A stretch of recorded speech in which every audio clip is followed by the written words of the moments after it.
Oh my God, ngayon na lang ako ulit nakapag-intro ng ganon. Ano ba yung plan ko? Ano ba yung gusto ko talagang gawin sa buhay ko? Like, mag-a-apply ba ako sa corporate life? Hi guys! Welcome back to my YouTube channel! Oh my God, ngayon na lang ako ulit nakapag-intro ng ganon habang naka-sit down dito. Sit down dito. So, naisipan ko na simulan ko ulit yung mga gantong sit-down videos. So, if ever meron kayong mga requested na challenge or like gawin ko, comment nyo lang dyan sa comment section.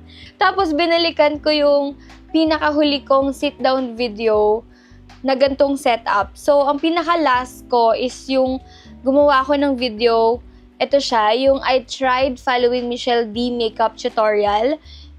Way back February 11, 2022 pa siya, guys. So, 3 years ago, yung last na sit-down video ko. So, feel ko naman, deserve natin magkaroon ulit ng panibagong sit-down video. So, ngayong video natin, gagawa ako ng Get Ready With Me kahit na 7 PM na po ngayon. Ipapakita ko sa inyo, guys, yung usual na ginagawa kong makeup routine. So, sobrang simple lang niya talaga. So, kung curious kayo, kung ano yung mga products na ina-apply ko, and kung ano yung ginagawa ko, just continue watching.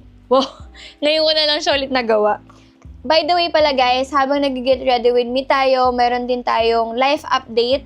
Kasi ngayon na nga lang tayo nakapag-sit down video. So, ngayon lang ako ulit makakapag-share sa inyo kung ano na ba mga kaganapan sa buhay-buhay. So, dito sa makeup kit na to, medyo madami naman siyang nakalagay. Pero hindi nga lang siya naka-organize. First of all, meron akong ginagamit dito na mini brushes. So, binili ko lang siya sa TikTok. Ilalagay ko na rin pala yung link na lang ng product na gagamitin ko na available sa Shopee or sa TikTok shop. Sobrang useful itong mini brushes sa akin. Katulad nung nag-Hong Kong kami, ito lang talaga yung dala ko. So, lahat ng kailangan kong brushes ay nandyan na. So, ang unang ina-apply ko, actually kakatapos ko lang din maligo. So, nag-skincare na ako. So, syempre dapat nag-skin prep kayo dyan. Ang una ko ina-apply, guys, hindi ako masyadong nagpa-foundation kapag lumalabas ako ng bahay. Usually, na ginagamit ko lang talaga is itong Mary Kay CC Cream. So, kung follower ko na kayo way back pa, ito na din talaga yung lagi kong ginagamit na CC Cream for Mary Kay. So, meron na siyang SPF 15. Light coverage lang siya, guys. So, kailangan mo pa rin gumamit ng concealer if meron kang gustong i-cover. Pero sa akin, ito lang talaga siya. Pero minsan, kapag sobrang may need talaga akong i-cover and gusto ko talagang takpan yung dark eye circle ko, ayan, yun talaga yung problem ko dyan. Gumagamit ako nitong Peach Corrector from Get Ready With Me. So, ayan siya. Iisa lang din to, guys, and ang tagal na to sa akin. Last year, actually, isang taon na to sa akin, hindi pa rin siya ubos. Ayun, no, hanggang dito lang siya. Pero ngayon, hindi natin siya gagamitin. So, direct na tayo dito sa ating CC Cream. Sobrang dali lang kasi nitong i-apply, guys. Kahit na wala ka nang gagamitin na brushes, kahit finger mo lang, mabiblend mo siya ng ayos. So, ayan. Tapos, blend mo na. Ang shade ko pala dito, guys, is very light. Meron siyang other shade na light to medium, pero ito yung shade na ginagamit ko. And itong very light, guys, kahit medyo morena kayo, okay siyang gamitin kasi mag-tone adapt pa siya. Ibig sabihin, papantay siya dun sa kulay mo. So, habang nag-a-apply tayo dito, let's start our chikahan. So, after kong makagraduate, and sakto pala, guys, kasi July ngayon, and last year, almost 1 year ago is, gumaduate tayo from college. So, saktong-sakto kasi yun yung unang topic natin. Ano yung life ko after gumaduate? Kung napanood nyo, guys, yung aking video nung graduation day, ito siya. Panoorin nyo ulit kasi sobrang memorable sa akin yung araw na yun. Actually, hindi lang naman siguro sa akin, kundi sa mga kasama ko ng time na yun. Talaga ba? Nag-take ako ng board exam. So, nag-review muna ako, review sessions. Tapos, nag-take ako ng board exam nung November last year. And thanks God, kasi nga, napasa ko siya. So, nung December, syempre, chill-chill lang muna kasi nagse-celebrate ka muna nung pagkapasa mo ng board exam, ganyan. So, pagdating nung January, parang doon na ako, actually, nung pagdating nung January, nag-chill muna ako, parang in-enjoy ko muna yung life na hindi kay estudyante, ganun. So, hindi ako, yung mga kabatchmate ko siguro nag-apply na sila ng work during nung January pa lang. Pero ako nung time na yon, as in parang medyo nag-enjoy lang talaga. Parang wala akong masyadong inisip. Although kasi, before pa ako makagraduate, yung first and second year ko nung college, diba pandemic days yon. So online lang. May mga ginagawa na ako, like nagko-contents na ako, nag-try ako mag-live selling nun. So, ayun. So, parang meron naman na akong certain income na pumapasok sa akin nung time na yun. Tapos, pagdating ng February, doon na ako nag-start na, ano ba yung plan ko? Ano ba yung gusto ko talagang gawin sa buhay ko? Like, mag-a-apply ba ako sa corporate life? Itutuloy ko yung nasimulan ko nung college days pa lang ako. So, ayun. So, napag-desisyonan ko na hindi ko alam kung ako lang or baka meron din sa inyo dyan ng mga nanonood na hindi ko talaga gustong pumasok sa corporate life. So, comment din kayo if ganun yung nafe-feel nyo. Wow. Naghahanap ng karamay. So, before ko ituloy yung kwento ko, so, ayan na yung CC cream, na-blend ko na siya ng ayos.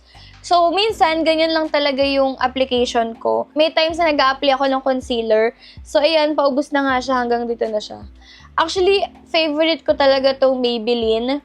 Hindi ko na alam kung anong pangalan niya, pero ayan siya. Wala na siyang pangalan. Ang shade ko, hindi ko na rin alam kung anong shade to. Basta ayan. Sobrang tagal bago ako makaubos ng isang bottle na ganito. Kaya every time, ay ito may shade ata. Shade ba to? 25. Anyway, ayan. May times na sa under eye lang ako naglalagay ng concealer. Meron ding times na naglalagay ako sa mga dark spots ko. Kalimutan ko na kung saan ako nag-stop. Pero nung February, doon ako nag-start na gawin yung, parang ituloy ko lang yung mga ginagawa ko. So, nagko-content pa din ako, nag-a-accept pa rin ako ng mga collaborations, ng brands, ganyan. Tapos, tinuloy ko rin yung pagiging beauty consultant ko sa Mary Kay. So, nag-a-attend ako ng mga events. Aside doon, nag-start din akong pumasok sa real estate company. Umattend ako ng mga trainings and seminars ng pagiging real estate agent. So, i-update ko na lang kayo if ever na makuha ko na yung lisensya ko and makapag-oath-taking na ako as real estate salesperson. Pero if ever, guys, pala na interested kayo kumuha ng bahay or like ng condo, meron kayong gustong itanong, comment nyo lang below and try natin gumawa ng video related doon kung saan mag-a-answer ako ng mga questions nyo related din syempre sa real estate. Actually guys, ang dami kong pina-part-time ngayon. Ang pinaka full-time ko talaga is itong pagiging content creator and pagiging dietitian. Pero yung dietitian kasi like, guys, freelance ko lang siya. So ibig sabihin, every time na may mga clients lang ako, doon ako may work. Parang ganun. So yung pinaka-crucial part is itong paglalagay ng eyebrow. Actually ito guys, pencil lang tong gamit ko kasi hindi pa ako makabili ng walang budget. Hindi pa makabili ng talagang pang eyebrow. Pero ito kasi kahit pencil lang siya, natutuwa na ako sa kanya kasi pag nagmamadali akong mag-ayos, ang dali ko siyang magawa. Parang hindi ko na siya masyado kailangang ayusin kasi madali siyang i-blend in, madali siyang gamitin. Ayan. So, 'di ba? Kinabog ka. Tsaka ano siya guys, hindi siya yung parang pencil na pag ginanon mo, para siyang pencil na ano. Kasi ano siya, cream base pa din yung kanyang tip. So, madali pa rin siya talagang i-blend. Hindi siya yung parang typical na pencil talaga na eyebrow. Tapos, nung March and May naman, o diba, every month may ganap. Nung March and May naman, pumasok naman ako sa pagiging financial wealth planner. So, ang dami kong gustong ganap sa buhay, diba? Ayoko pumasok sa corporate life, pero ang dami kong ginagawa ngayon. So, diba? Financial wealth planner na rin ako. So, may lisensya din ako to sell insurance. So, kung gusto nyo din gumawa din ako ng content regarding naman doon, gagawa tayo niyan. Mag-list down tayo ng mga questions nyo, tapos sasagutin ko din yung mga questions nyo through video. So, sa pagiging dietitian ko guys, ilalagay ko din yung social medias ko para at least kung interested kayong malaman yung mga about sa mga diets and everything, meron akong TikTok account and Facebook page. Yun lang yung meron ako dun sa dietitian page ko. So, yun. After naman natin magkilay, ito kasi, isa sa mga, sabi ko nga kasi sa inyo, konti lang talaga yung makeup ko. So, may tendency talaga na nauubos ko sila bago ulit ako bumili ng bago. So, ito ano din to, 1 year na rin to sa akin. Ito yung Easy Cream Cheek Blush.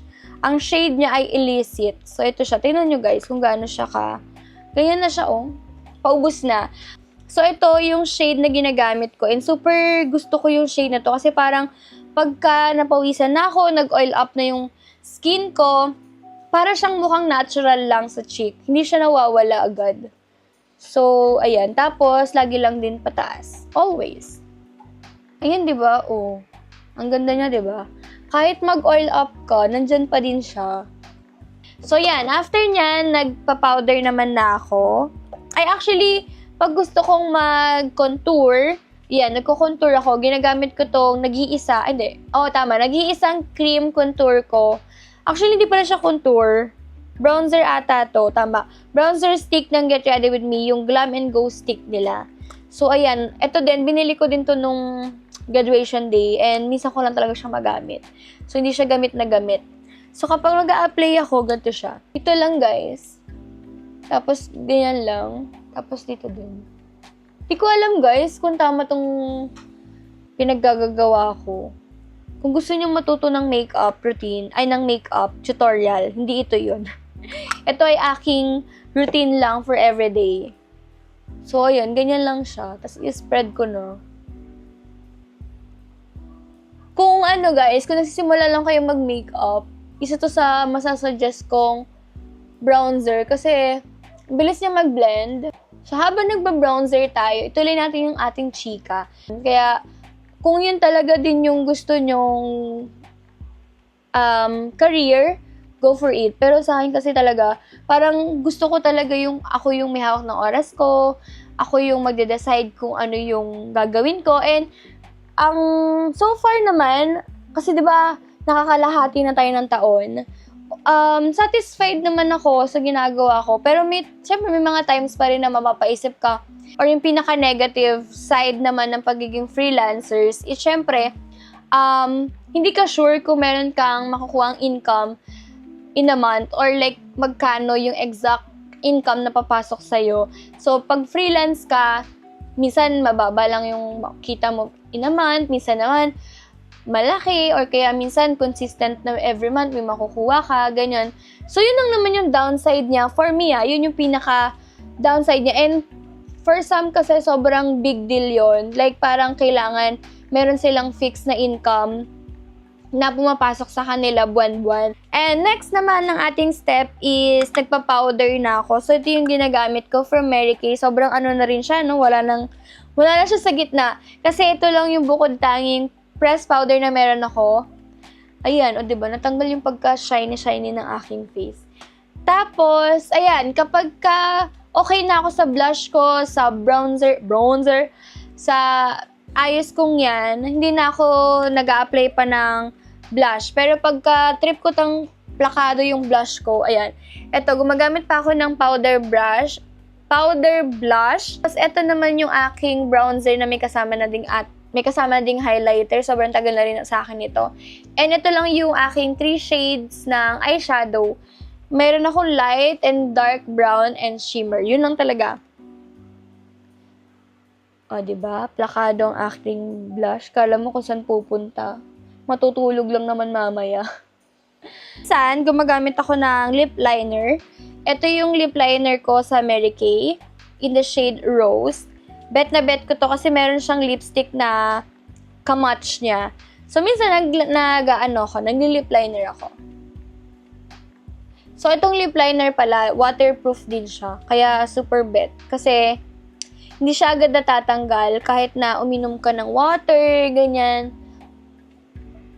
Hindi ko alam kung ito yung right way na pag-apply ng lip liner, pero based sa aking knowledge, ganito siya.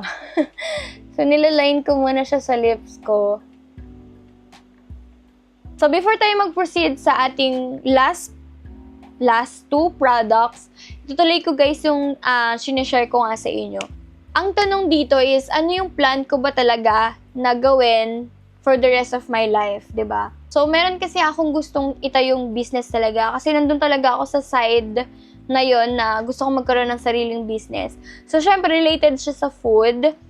And si Renz din kasi meron siyang gustong itayong ding na business na hindi pa namin masimulan ngayon. Naghahanap din kami ng perfect timing para doon. Next year o next year, makapag-start ulit ako makapag-bake and makapag-sell out ng cookies. And sana, hindi lang basta cookies yung magawa ko or ma-sell out ko. So, yun talaga yung plans ko in the future. And sana next year na nga siya. I-end muna natin tong makeup natin. So, gagamit tayo nitong lipstick. Ito yung semi-matte lipstick ni Mary Kay in the shade Mauve Moment. Ito yung isa sa favorite shade ko ng semi-matte lipstick ni Mary Kay. And actually, sa buong Mary Kay journey ko, siguro 3 or 4 na lagayan na yung nauubos ko. Pang-apat na siguro to kasi reopen ko lang ulit sa aking stock. So, ayan. Bagong-bago pa to. So, ayan guys. Yung everyday lipstick na dala-dala ko sa bag. So, meron din ako ditong Fresh Face Matte Setting Spray. Ito, ginagamit ko lang to bihira lang. Kaya ganyan siya, oh. 1 year na to sa akin, pero tinan mo yung bawas. Sobrang kapiranggut lang. Ayan, ganyan lang. Tapos, hahayaan ko lang siyang matuyo. Parang minamattify niya lang yung nilagay mong product sa face mo. So, habang pinapatuyo natin tong setting spray, gusto ko lang, guys, magpasalamat sa lahat ng nanonood pa rin ng mga videos ko. Lalo na dito sa YouTube kasi sobrang bihira na akong mag-upload. Ayan na yung ating talagang basic, simple lang, pang everyday look natin. Everyday na lumalabas ako ng bahay, ito na talaga siya. So that's it for today's video. So ito na yung ating Get Ready With Me and Chikahan session. Hindi ko alam kung kailan pa yung next na chikahan session natin. Pero i-assure ko kayo guys na meron tayong at least 1 video in a week na i-upload dito sa YouTube channel natin. So don't forget to subscribe and click the notification bell para lagi kayong updated every time na meron akong bagong video. Ayan, naalala ko rin sinasabi ko, oh my God. Sinasabi ko ata before na stay hydrated.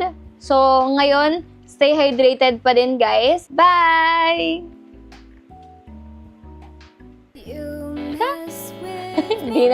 Hindi na alam para mag-outro.